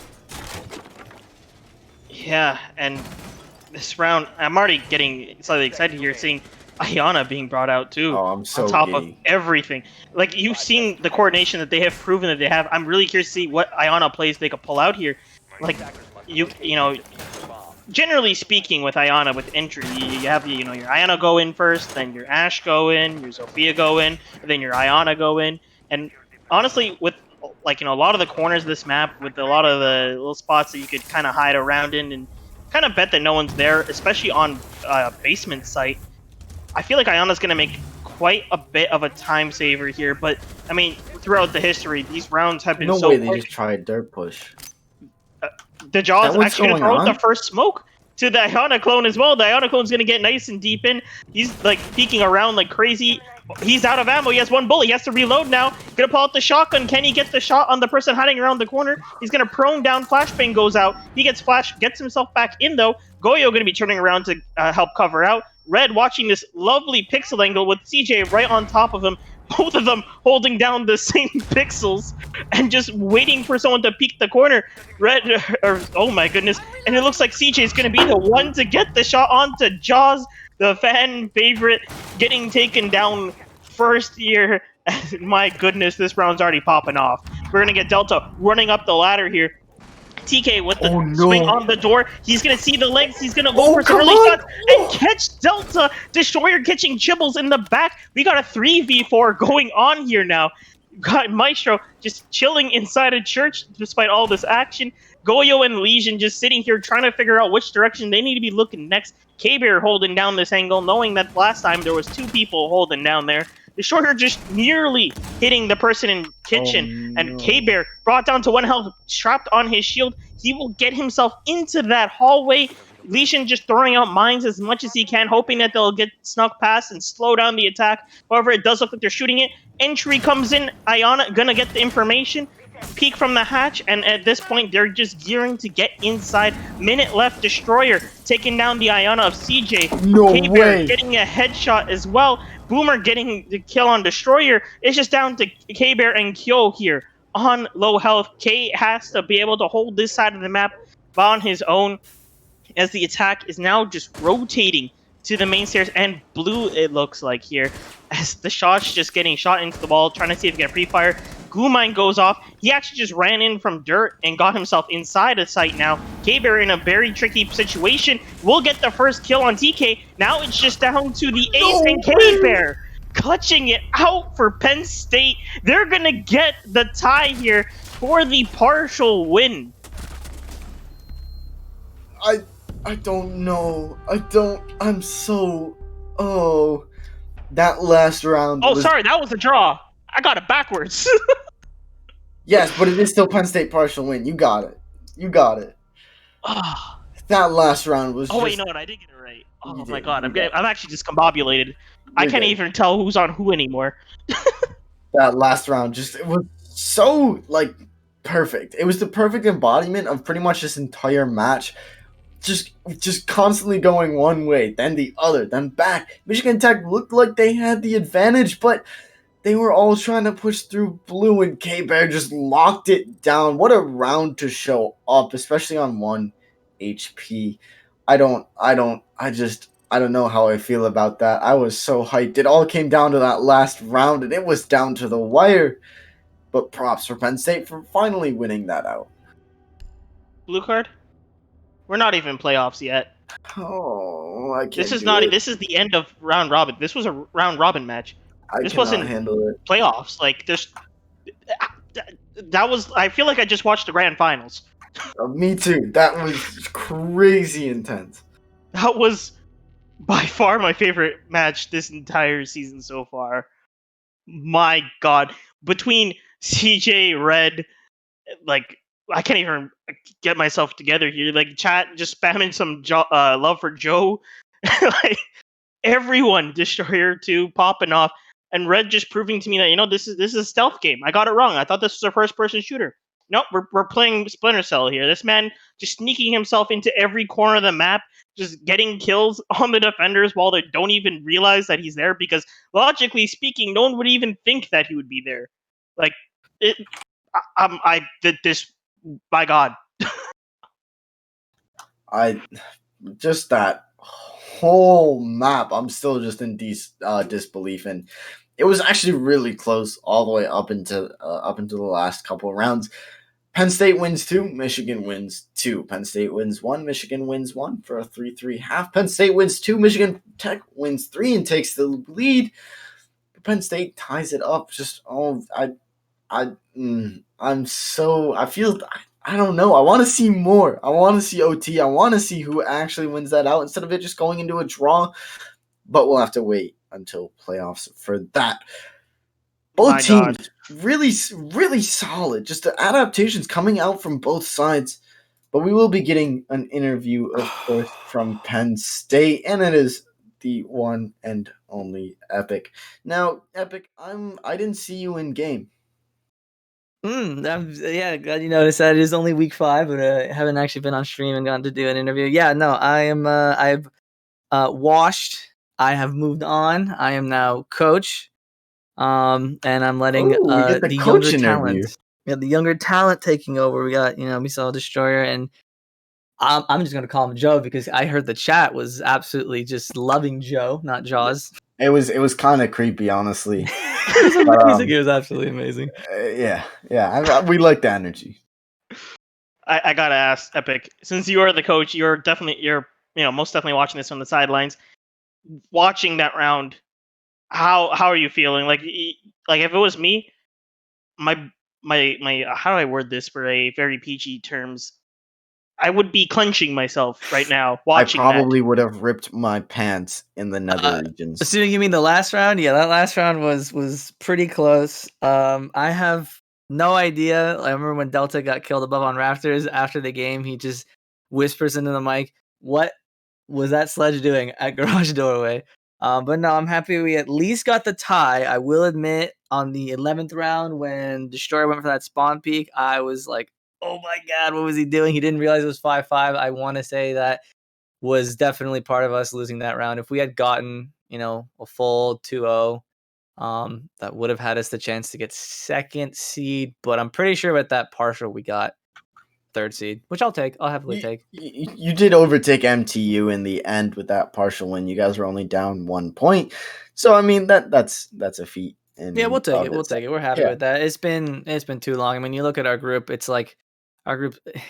It's just look at the standings, man. It's so sad. Like only 3 teams have 1 dub, and then you just look at Akron. It's just like, okay, cool. It's ridiculous, man. Someone's got to do something about it. It's so sad. It's so sad.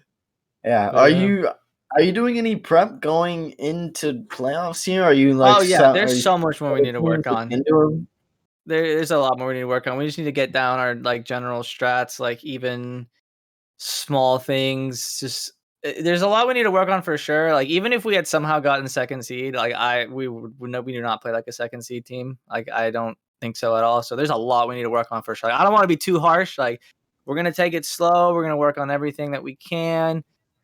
Scrim a lot. Go over just the little things and the big things because like most of this team is still pretty new to Invite. I mean, Destroyer and Jaws, they were there last season. Delta, I'm sure people recognize Delta's name. He's been competing for a long time.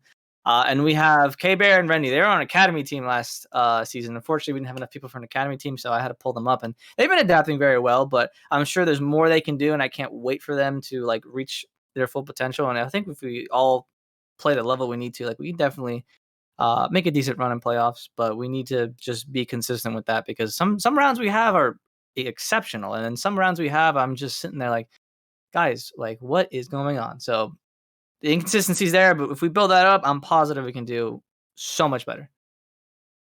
Definitely. And my goodness, this will be definitely a very good match to look over too.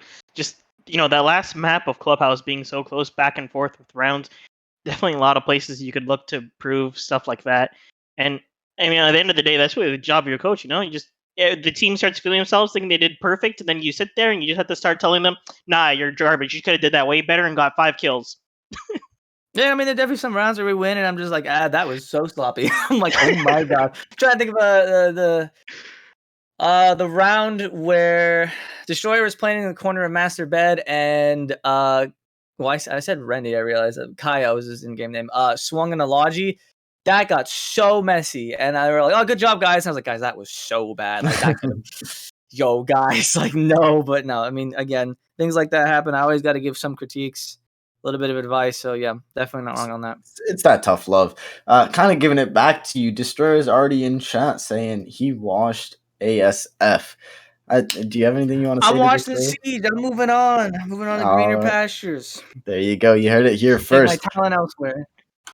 All right, Isaac. Well, I'm pretty much out of questions. Is there anything you want to say to just the absolute crap ton of Joe fans in the chat? It's been spamming us all night. Big cutie. Just big cutie. That's all I gotta say. Shout out Joe. We love Joe. Imagine not having supportive friends. I heard they were tilting someone in chat. Too. Yeah, that was amazing. Stay tilted. That's all I gotta say. All right, you heard it here first. Joe is in fact a cutie. That's good games. I would say good games to MTU for sure. That was really good. That was a good game. We definitely needed that. So great games to them for sure. Yeah, definitely. And with that, we have the end of tonight's match. My goodness, a great one. And you know what? Tomorrow we have another one as well. We'll be having the stream, or actually, we'll be seeing how that one goes because that might have a little bit of issue. We'll get back to that one. Hopefully we'll have one tomorrow. Yeah. And shout outs to our sponsors as well. We called them out middle of the game. You know them. Rogue Energy, bringing in that big energy onto the players, letting them get so many crazy kills and pop off on different rounds all together. Use code CEA, get that 10% off. I got Corsair, bringing in their new keyboards, the K100s, the optomechanical switches, if you don't know. Those have really fast actuation time, allowing you to get those inputs a lot more smoother. They got headphones. I'm using their a mouse still of a Corsair Scimitar. I use it for all my MMOs and whatnot. I want And those headphones. last but not least, we got what's new, bringing in our merch, our sweaters, our joggers, you name it. There's even a mouse pad in there, I believe, too. You just check out the store, see what you like, and thank you all for tonight's stream. Any swords, blue card? No, not really. Just be sure to stay tuned. Tomorrow night, we hopefully, fingers crossed, should be having a game at 9 p.m. NYT versus Rutgers. So definitely do stay tuned. Make sure you drop a follow if you have not already to make sure you're notified when that happens. But other than that, thank you for sticking around with us tonight. It's been an absolute banger of a game. That's all I have words for. Thank you, Keldav, for casting with me. But that's all we have for you guys tonight. So hopefully we'll see you tomorrow. Take it easy. See ya.